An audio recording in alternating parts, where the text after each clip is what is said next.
From what we've got here, we are failing big time as an entire community to get our younger generation from birth up to 19 into absolutely anything. And it's a worrying factor.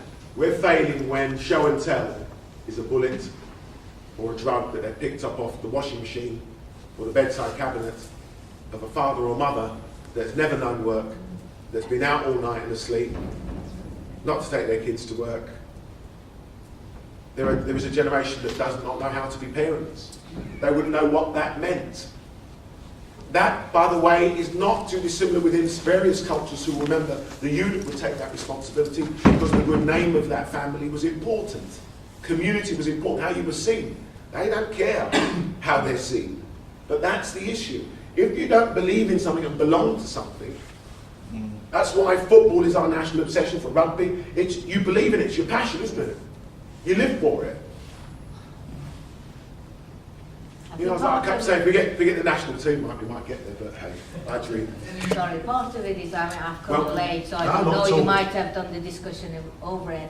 Part of it is that when we are young, there is someone there to dream for us, to have that hope, and he was that, you know, so to take us places, show us, and have a future for us, kind of a planned future. There is someone there who does that, and that's for 5 years, 7 years of our first life.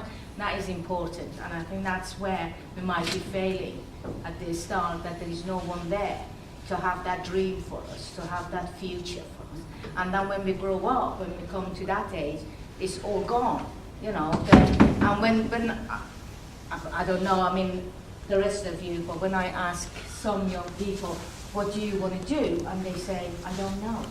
I don't have a dream. I don't have a future. I don't know where I want to be when I'm 20, when they're 15. I don't know where I want to be. That is such an important thing to remember, because it's all right having dreams, but you need someone who's going to help you realise those dreams. The nightmares are coming from the fact that none of us are prepared to be committed enough to see them through that journey. Daniel rang me 10 years later to say sorry. One of the more time-stopping moments that say to me, to say to you, you never give up on them, because they will always surprise you. They will always surprise you.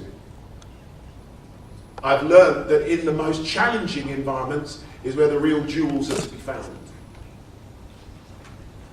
Something I want them to share with you, because they shared it with me and I didn't sleep and want to sleep this night anyway. Life expectancy. How old do you want to live to?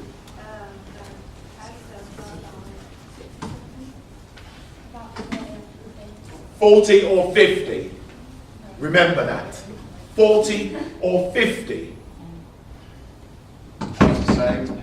2, 40 or 50. Same. Not thought about it. Not thought about it. We'll wait for the father. 40 or 50.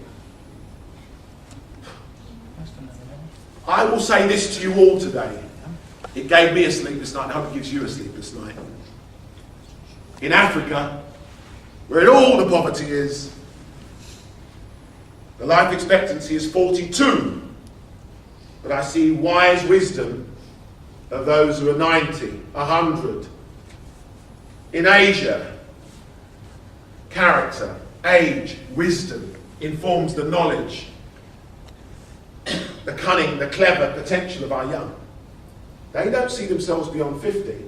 I will share to you what my son said at 14 at my 50th surprise party 2 weeks ago. I wonder if I'll be around to celebrate my 50th. Ladies and gentlemen, he will be around. But what world will he be in, or making his mark? You see, every single one of us need one another today. Nothing will progress as a result of what we have shared over the last hour and a half, because we now all know the truth. That was the most chilling truth. 40 to 50. Why? Well, you don't want to go when I'm old and can't, you know. I think I couldn't get up the stairs yesterday. 50? You struggled, haven't you? You struggled. I'd rather go young and... 50. How many are 50? Who's in the 50 plus club? No, I'm not. Proudly raised my arm. Bloody hell. I've got my arm. Yeah, but you don't look at it. I don't look it. By the way, in April, I go up against young athletes half my age. They will not succeed. They don't stand a chance. Do you know why? Hard work, discipline, the will to win, live. And my mother still goes at it at 78. I still can't get between her ears. You've got to be old enough to appreciate what you've invested in. I want to live to 100. Yeah, but we've currently got nothing to do, to want to live for longer. We've got nothing to aim at. I don't think they could put it any more compelling.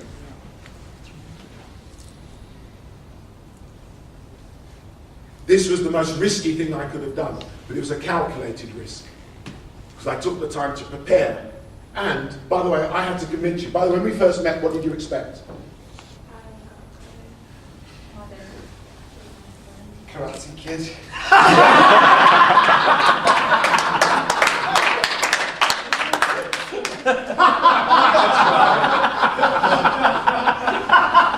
Yeah, that's in the all-time quotes of the year so far. Take some to take that one. You know.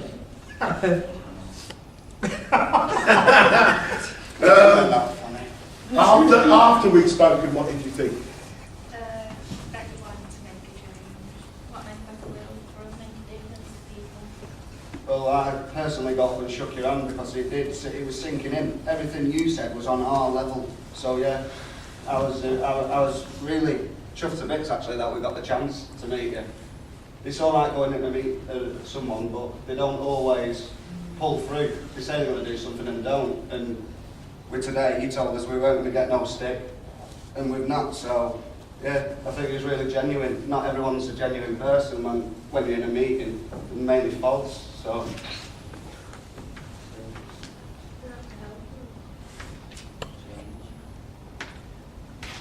Dad's come back.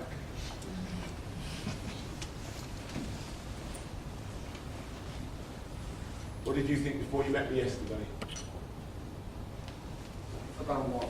Exactly. About you having to take the time to meet me and me coming up to meet you. What did I think before? What did you think beforehand? Yeah. Not what I actually found out. I was expecting something completely different. And after the session? Impressed. And why are you here today? Because I want to make a change. And you ain't been in here for the last 5 minutes. This is so easy. It shouldn't be this difficult. I don't care what they're saying upstairs. I know it happens here. It's how the pyramids were built. You didn't start with the top and then work down. You grew up. Any tree that lasts the tests of time and the weather and winds of time grows with a strong social and cultural soil. There's not one of you here that isn't committed. All I'm saying is, if we commit collectively, there is not one issue that's been raised that we cannot address. That you cannot help find them where they need to be. As I said to you, I remember making commitments to young people because people at the top made commitments to me. I was naive then. So I would say to you, I understand people in decisions of influence. And I learned I needed to get the evidence bottom up, not top down, or somewhere meeting in the middle.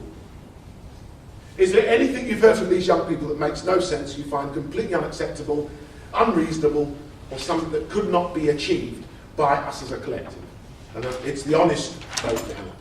Can I just say to them though, do you realise that things like this go on, that we all commit to and we all take part in to try and make a difference for you? We've never been told, though, have we? Not such at college, because you've done a lot for me at E2E. You've done a lot for us as well, Ashley. Yeah, like you're right. But we don't get a letter saying come to this interview or this meeting. It's, we don't get any of that. You might get a letter saying attend this interview or this meeting for your team. But we don't get a letter through the door saying come and attend to a youth, blah blah blah. We just don't get. I've never had that, so I couldn't. Are you told about them though? No, this is what I'm saying. I've never been told about how like this at all. You know, it can't be impossible 4 times a year to bring you all together, to bring some young people together, and just say, how's it going? What's happening? What about friends? Because I mean, you're all here today, so obviously you engage, you're ready, aren't you?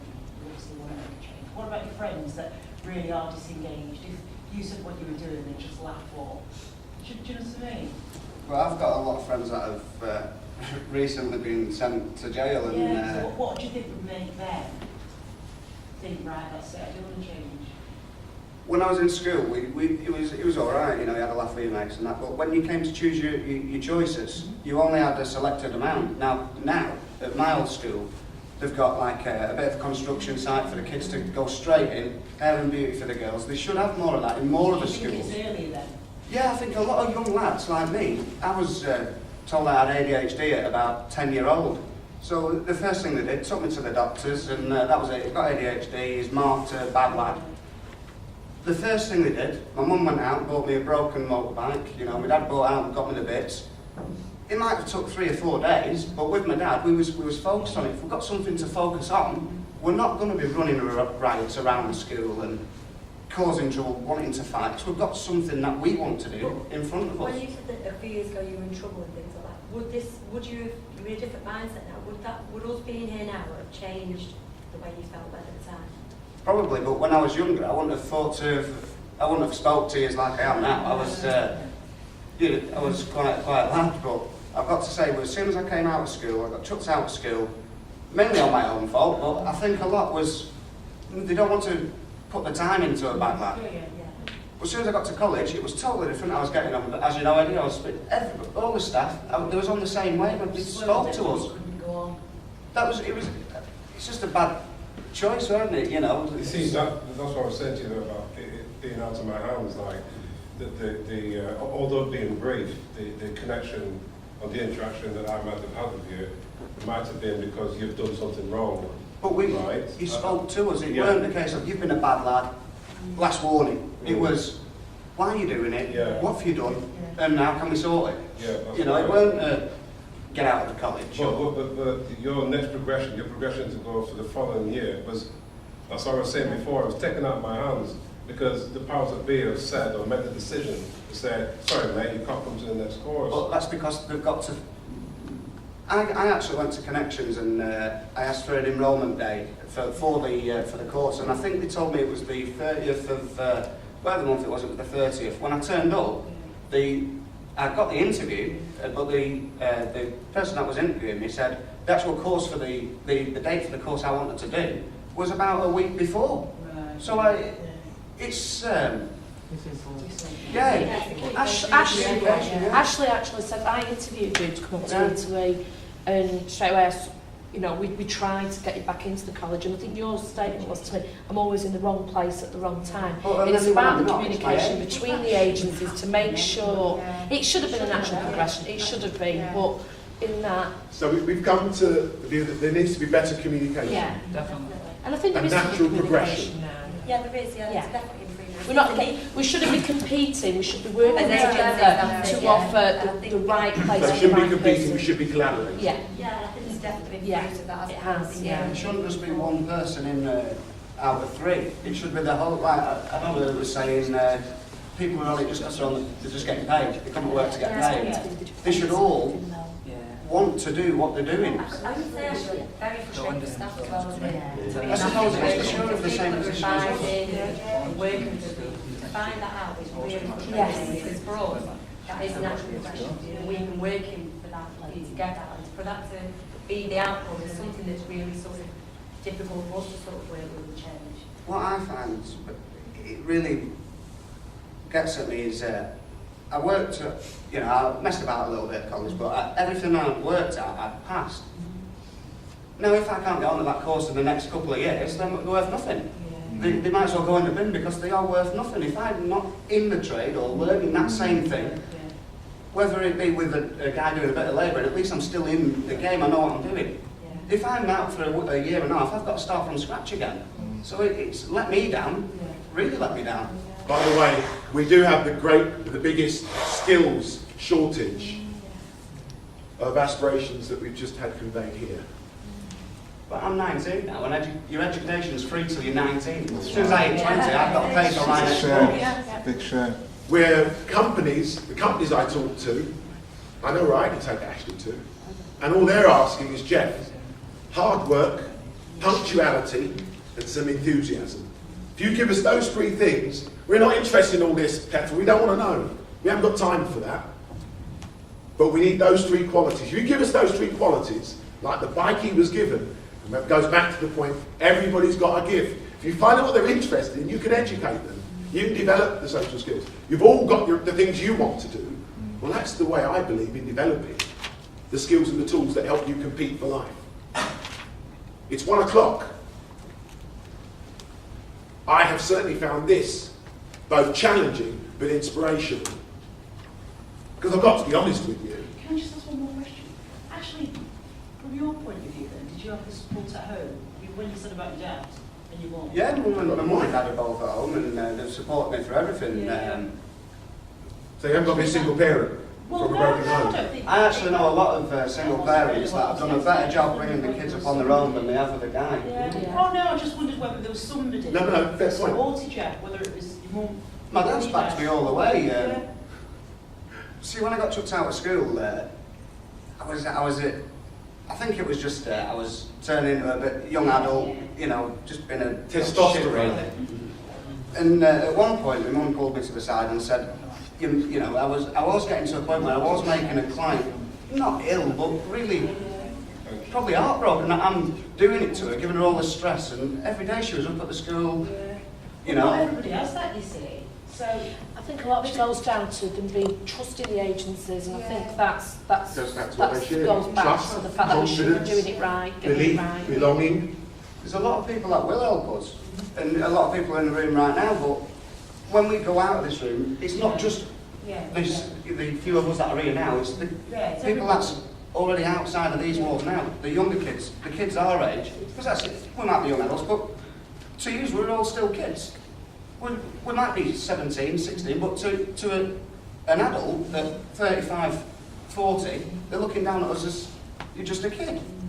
It wouldn't matter if I was 20, I'd still get looked at the same. And if you do go for a job, it's, have you got your qualifications? No, because I couldn't get on the college course. It's like you said before, have you got a dream? Well, I wanted to be a bricklayer. If I don't get on the course anytime soon, that's me done. Good grief, he didn't say he wanted to be the next bloody Bill Gates. He said he wanted to be a bricklayer. How's that difficult? I struggle with that. How's that difficult? Hairdresser. How's that difficult? This is easy stuff.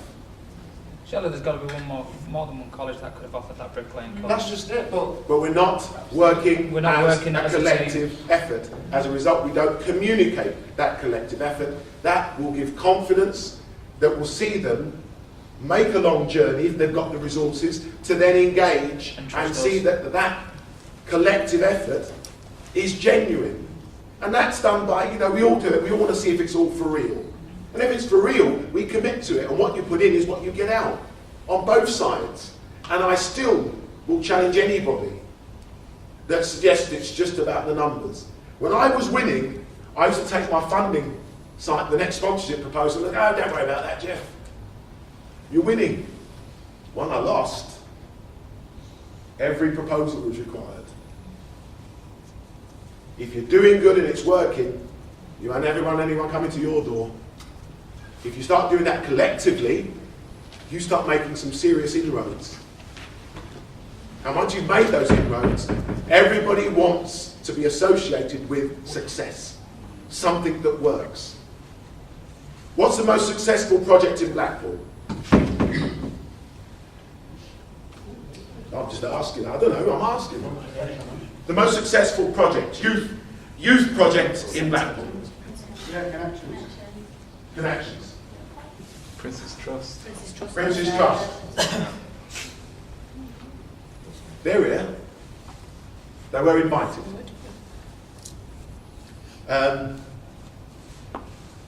That tells me what I need to know.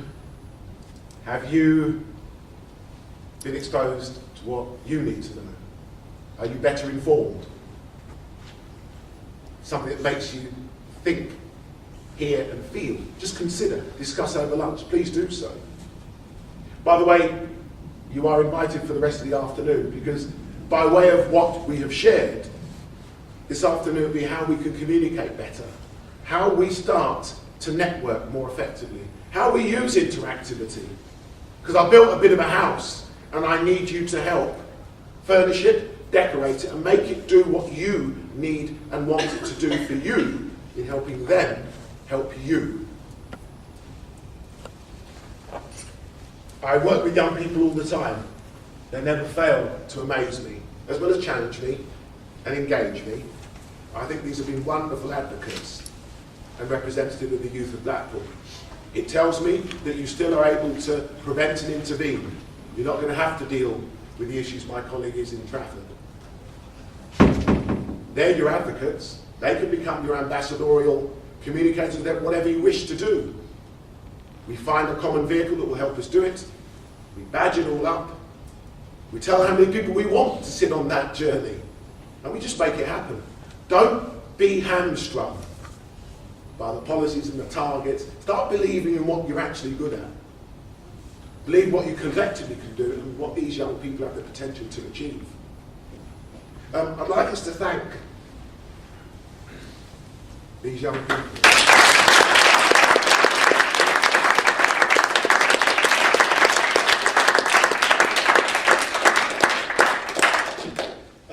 They will be meeting some decision makers. That's where I am a bit of an agent provocateur. You've received them. I keep talking, hearing about these youth councils. You've never been invited. You know they exist. You know they represent you. They help shape policy that decides what resources go to you. There is so much to do, but I kid you not, if we do it collectively, there'll be no problems.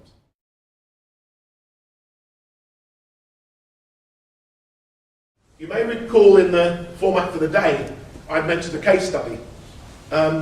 This was informed by the session I did with the Connections team before the changes took place. It reflected an experience that I was encountering that tested me in every way. I'm going to read it out now because it'll give you some food for thought over lunch. And when we come back, it will be almost like saying, well, what do we do with him? Because Ashley is now one of the Blackpool 88. Do you know what? I even have a problem pronouncing the damn thing because I don't believe anyone has it. Attention deficit hyperactive disorder. That's just somebody whose energies have not been channeled effectively and exhaustively. Elliot is a 15-year-old boy in a 5-foot body, one of 5 children with a single mother living in a deprived inner city area. He is just about to embark into the world of work. However, his social and cultural emotional needs are currently in danger of preventing him from realising his potential. At school, following an assault by a teacher or member of the teaching staff,